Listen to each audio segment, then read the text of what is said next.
ನಮಸ್ಕಾರ ವೀಕ್ಷಕರೇ, ಹೇಗಿದ್ದೀರಾ? ನಾನು ನಿಮ್ಮ Krishi. Welcome to J K interface. So ಇವತ್ತು ನಾನು ಒಂದು ಒಳ್ಳೆ ಮಾಹಿತಿಯಿಂದ ಬಂದಿದ್ದೀನಿ.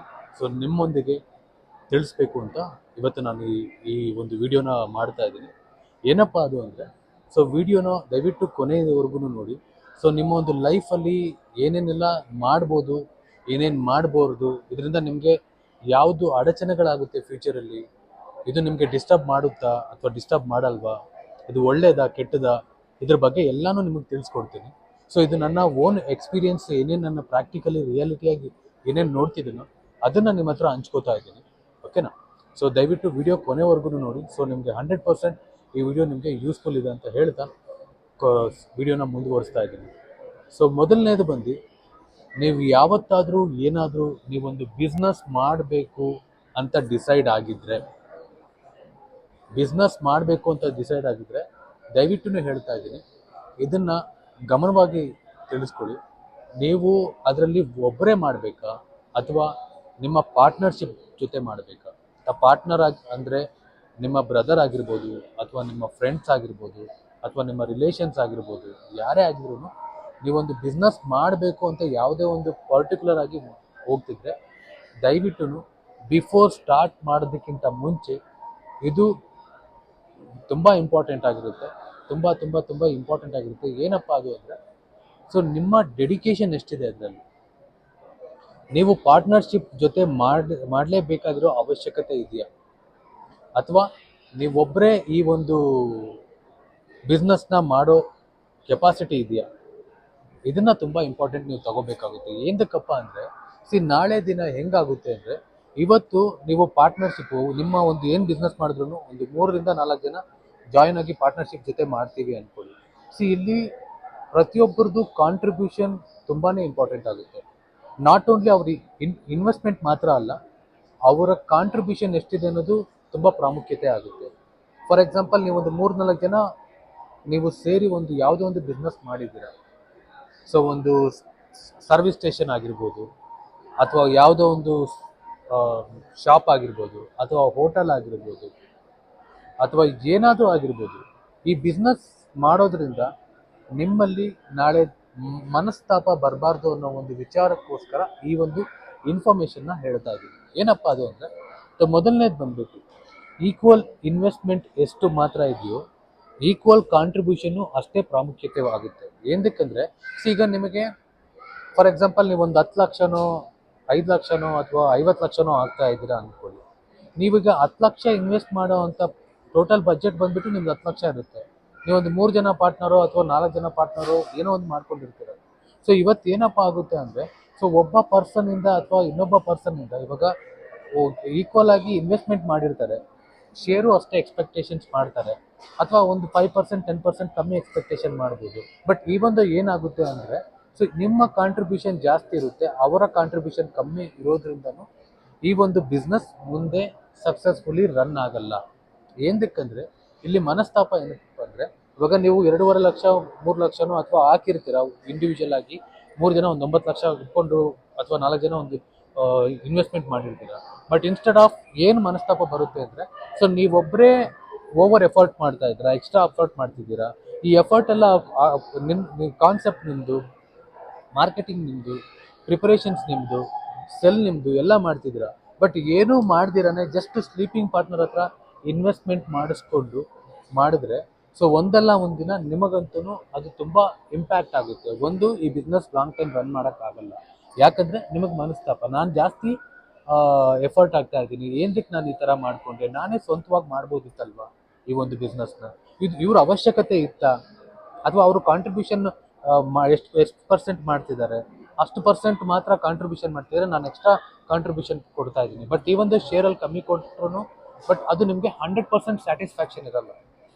ಯಾಕೆ ಅಂದರೆ, ಇವಾಗ ಒಂದು ಹೋಟೆಲ್ ಮಾಡ್ತೀರಾ ಅಥವಾ ಒಂದು ಸರ್ವಿಸ್ ಸ್ಟೇಷನ್ ಮಾಡ್ತೀರಾ. ಸೊ ಅಲ್ಲಿ ಸ್ಟಾಫ್ ಮ್ಯಾನೇಜ್ಮೆಂಟ್ ಆಗಿರ್ಬೋದು, ಅಥವಾ ಫುಡ್ ಪ್ರಿಪರೇಷನ್ಸ್ ಆಗಿರ್ಬೋದು, ಸ್ಟಾಕ್ ಮಾರ್ಕೆಟಿಂಗ್ ಆಗಿರ್ಬೋದು, ಬಟ್ ಈವನ್ ಅದರ್ ಥಿಂಗ್ಸ್ ಮತ್ತೊಂದು ತುಂಬ ಬರುತ್ತೆ ಒಂದು ಹೋಟೆಲ್ ಮಾಡಬೇಕು ಅಂದರೆ. ಸೊ ಇಂಥ ಒಂದು ಇದರಲ್ಲಿ ನೀವು ಇದನ್ನು ಯಾವ ಥರ ತಗೊಂಡು ಹೋಗ್ತೀರಾ?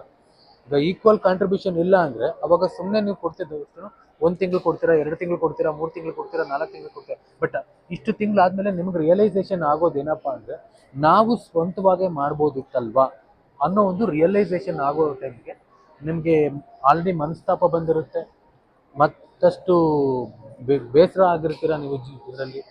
ಸೊ ಈ ಥರ ನಿಮ್ಮ ಬಿಸ್ನೆಸ್ ಕೂಡ ಸಕ್ಸಸ್ಫುಲ್ ಆಗಲ್ಲ. ಸೊ ನಾನು ಹೇಳೋದೇನಪ್ಪ ಅಂದರೆ ಮಾಡೋದಾದರೆ ಒಬ್ಬರೇ ಮಾಡಿ. ಈಗ 5 ಲಕ್ಷ ಅಂದ್ಕೊಂಡ್ರು ಬಿಸ್ನೆಸ್ನ ನಿಮ್ಮ ಹತ್ರ ಬಜೆಟ್ 3 ಲಕ್ಷ ಇರುತ್ತೆ, ಬಟ್ ಅಡಿಷ್ನಲಿ ಇನ್ನೊಂದು 2 ಲಕ್ಷ ಜಾಸ್ತಿ ಆಗುತ್ತೆ. ಬಟ್ ಎಂಟೈರ್ಲಿ ನಿಮ್ಮ ಡೆಡಿಕೇಶನ್ ಮಾಡುವಾಗ ನೀವು ಎಷ್ಟು ಡೆಡಿಕೇಶನ್ ಮಾಡ್ತೀರೋ ಅಷ್ಟು ಔಟ್ಪುಟ್ ನಿಮಗೆ ಮಾತ್ರ ಸಿಗ್ತಾ ಇರುತ್ತೆ. ನೀವಿಲ್ಲಿ ಡೆಡಿಕೇಶನ್ ಮಾಡಿ ನಿಮ್ಮ ಔಟ್ಪುಟ್ನ ಬೇರೆಯವರು ಕೊಡೋ ಅವಶ್ಯಕತೆ ಇಲ್ಲಿರಲ್ವಲ್ಲ. ಸೊ ಅದಕ್ಕೋಸ್ಕರನೇ ನೀವೇ ಸ್ವಂತವಾಗಿ ಬಂಡವಾಳ ಹಾಕ್ಕೊಳ್ಳಿ. ಬಟ್ ಏನಪ್ಪ ಅಂದರೆ ನನ್ನ ಒಂದು ಸಜೆಷನ್ನು, ನೀವು ಯಾವುದೇ ಒಂದು ಬಿಸ್ನೆಸ್ ಮಾಡ್ತೀರಾ ಅಂದ್ಕೊಳ್ಳಿ, ಆ ಬಿಸ್ನೆಸ್ಸಲ್ಲಿ ಮೇಜರ್ ಇಂಪಾರ್ಟೆಂಟ್ ಏನಪ್ಪ ಅಂದರೆ ಫಸ್ಟು ಆ ಬಿಸ್ನೆಸ್ ಬಗ್ಗೆ ರಿಸರ್ಚ್ ಮಾಡಿ.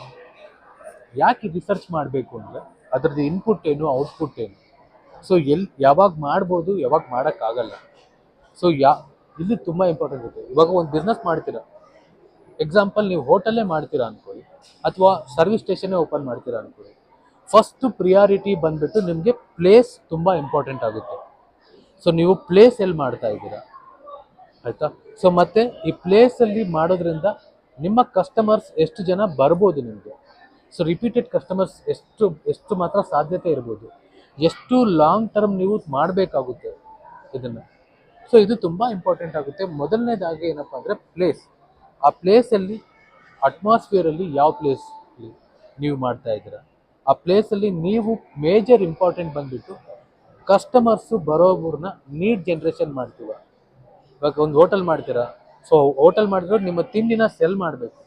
ಆ ಸೆಲ್ ಮಾಡಬೇಕು ಅಂದರೆ ನಿಮಗೆ ಟೇಸ್ಟ್ ಇಂಪಾರ್ಟೆಂಟ್ ಆಗುತ್ತೆ, ಪ್ರೈಸ್ ಇಂಪಾರ್ಟೆಂಟ್ ಆಗುತ್ತೆ, ಕ್ವಾಂಟಿಟಿ ಇಂಪಾರ್ಟೆಂಟ್ ಆಗುತ್ತೆ, ಕ್ವಾಲಿಟಿ ಇಂಪಾರ್ಟೆಂಟ್ ಆಗುತ್ತೆ, ಹೈಜೆನಿಕ್ ಇಂಪಾರ್ಟೆಂಟ್ ಆಗುತ್ತೆ. ಇದನ್ನು ಯಾವ ಥರ ಇದಕ್ಕೆಲ್ಲನೂ ಪ್ರಿಪ್ರೇಷನ್ಸ್ ಬೇಕಾಗುತ್ತೆ ತುಂಬಾ. ಈ ಪ್ರಿಪ್ರೇಷನ್ಸ್ ಏನಕ್ಕೆ ಇಂಪಾರ್ಟೆಂಟು ಅಂದರೆ ಬಿಕಾಸ್ ಆಫ್ ನಿಮಗೆ ನಂಬರ್ ಆಫ್ ಕಸ್ಟಮರ್ಸ್ ಬರುತ್ತೆ. ಯಾವ ಒಂದು ಬಿಸ್ನೆಸ್ಸಲ್ಲಿನೂ ಸಮೇತ 100% ಯಾರಿಗೇನು ಸ್ಯಾಟಿಸ್ಫ್ಯಾಕ್ಷನ್ ಮಾಡೋಕ್ಕೆ ಸಾಧ್ಯ ಇಲ್ಲ. ಇದು ನನ್ನ ಸ್ವಂತ ಅನುಭವ. ಒಬ್ಬ ಬಂದು ಅದೇ ಹೇಳ್ತಾನೆ, ಇನ್ನೊಬ್ಬ ಬಂದು ಇದೇ ಹೇಳ್ತಾನೆ, ಎಲ್ಲ ಥರನೂ ಇರುತ್ತೆ. ಬಟ್ ಏನಪ್ಪ ಅಂದರೆ ಇದರಿಂದ ಮಾಡೋದ್ರಿಂದ 100% ಯಾರಿಗೂ ಸ್ಯಾಟಿಸ್ಫ್ಯಾಕ್ಷನ್ ಮಾಡೋಕ್ಕಾಗಲ್ಲ. ಅಟ್ಲೀಸ್ಟ್ ನೀವೊಂದು 90% ಸ್ಯಾಟಿಸ್ಫ್ಯಾಕ್ಷನ್ ಮಾಡ್ಬೋದು. ಸೊ ನೀವೊಂದು ಬಿಸ್ನೆಸ್ ಮಾಡ್ತೀರಾ ನಾಳೆ ದಿನ ಅಂದರೆ ಅದನ್ನು ನಿಮ್ಮನ್ನು ನೀವು ನಂಬ್ಕೊಂಡು ಮಾಡಿ, ಬೇರೊಬ್ಬರನ್ನ ನಂಬ್ಕೊಂಡು ಯಾವತ್ತೂ ಮಾಡೋಕ್ಕೆ ಹೋಗ್ಬೇಡಿ. ಏನಕ್ಕೆ ಅಂದರೆ ನೀವು ಸ್ವಂತವಾಗಿ ಮಾಡೋವಾಗ ನಿಮ್ಮನ್ನು ಮಾತ್ರ ನೀವು ನಂಬ್ಕೊಂಡಿರ್ತೀರ, ಬೇರೆ ಇನ್ನೊಬ್ಬರನ್ನ ಯಾರನ್ನೂ ನಂಬ್ಕೊಂಡಿರಲ್ಲ. ಇದರಿಂದ ತುಂಬ ಇಂಪ್ಯಾಕ್ಟ್ ಆಗಲ್ಲ. ಎಕ್ಸಾಂಪಲ್, ನೀವೊಂದು ಹೋಟೆಲ್ ಬಿಸ್ನೆಸ್ ಮಾಡ್ತೀರಾ, ಸೊ ಹೋಟೆಲ್ ಬಿಸ್ನೆಸ್ ಮಾಡ್ತೀರಾ, ಸೊ ಅದನ್ನು ಕ್ಲೌಡ್ಗೆ ಅಟ್ಯಾಚ್ ಮಾಡ್ತೀರಾ. ಈ ಕ್ಲೌಡ್ ಅಂತ ತಕ್ಷಣ ಝೊಮ್ಯಾಟೊ, ಸ್ವಿಗ್ಗಿ, ಮತ್ತೊಂದು ತುಂಬ ಬಂದಿದೆ. ಈಗ ಮುಂಚೆ ಎಲ್ಲ ಊಬರ್ ಬೀಟ್ಸು ಅದು ಇದು ಎಲ್ಲ ಇತ್ತು, ತುಂಬ ಥರನೇ ಬಂದಿದೆ. ಬಟ್ ಏನು ಇದರಿಂದ ಉಪಯೋಗ ಏನು ಉಪಯೋಗ ಅಂತೂ ಕ್ಲೌಡಲ್ಲಿ ಯಾವುದೇ ರೀತಿ ಉಪಯೋಗ ಇಲ್ಲ. ಬಟ್ ಏನಪ್ಪ ಅಂದರೆ ನಿಮ್ಮ ಒಂದು ಸ್ಟಾಕ್ನ ಬೇಕಾದರೆ ನಂಬರ್ ಆಫ್ ಟ್ರಾನ್ಸಾಕ್ಷನ್ ಜಾಸ್ತಿ ಮಾಡ್ಕೋಬೋದು. ಇವಾಗ ಝೊಮ್ಯಾಟೊ, ಸ್ವಿಗ್ಗಿಗೋ, ಮ್ಯಾಜಿಕ್ ಪಿನ್ಗೋ ನೀವು ಅಪ್ಲೈ ಮಾಡ್ಕೋಬೇಕು ಅಂದರೆ ಮತ್ತೆ ನಿಮ್ಮ ಒಂದು ಮಾಡೋದಕ್ಕೆ ಪಬ್ಲಿಸಿಟಿ ಮಾಡಬೇಕು, ಪ್ರಮೋಷನ್ ಮಾಡಬೇಕು, ಎಲ್ಲ ಮಾಡಬೇಕಾಗುತ್ತೆ. ಸ್ಟಿಲ್ ನಿಮಗೆ ಅದರಿಂದ ಆರ್ಡರ್ ಬರುತ್ತಾ ಅನ್ನೋ ಒಂದು ಗ್ಯಾರಂಟಿ ಇರಲ್ಲ.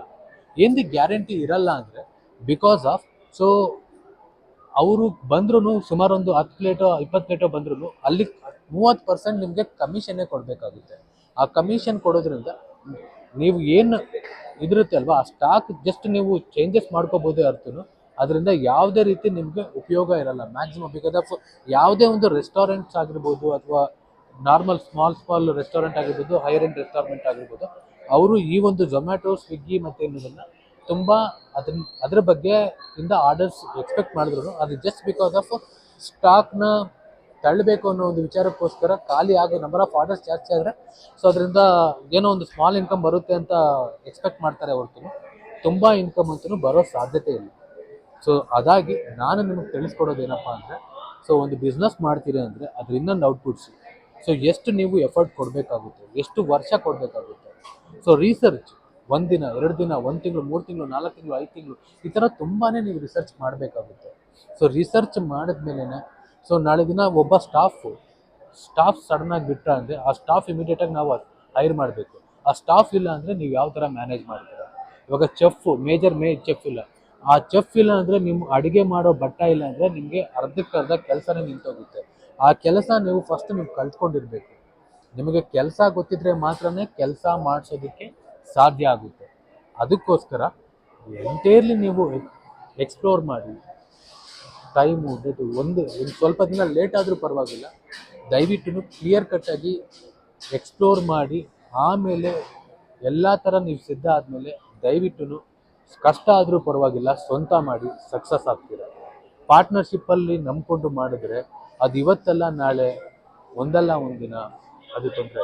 ಬಟ್ ಮೇಜರ್ ಹೈಯರ್ ಇನ್ವೆಸ್ಟ್ಮೆಂಟ್ ಏನೋ ಸ್ಮಾಲ್ ಪಾರ್ಟ್ನರ್ಸ್ ಥರ ಬೇಕಾದರೆ ನೀವು ತಗೊಳ್ಳಿ ನಿಮಗೆ. ಬಟ್ ಎಂಟೈರ್ ಪಾರ್ಟ್ನರ್ಶಿಪ್ ತಗೊಂಡು ಅದರಲ್ಲಿ ಅಡಿಷ್ನಲ್ ನೀವು ಅವ್ರಿಗಿಷ್ಟು ಈಕ್ವಲ್ ಪರ್ಸೆಂಟೇಜ್ ಶೇರ್ ಕೊಡ್ತೀನಿ ಈ ಥರ ಇದನ್ನೆಲ್ಲನೂ ನೀವು ಮಾಡೋದ್ರಿಂದ ನಿಮ್ಗೆ ಯಾವುದೇ ರೀತಿ ಉಪಯೋಗ ಇಲ್ಲ.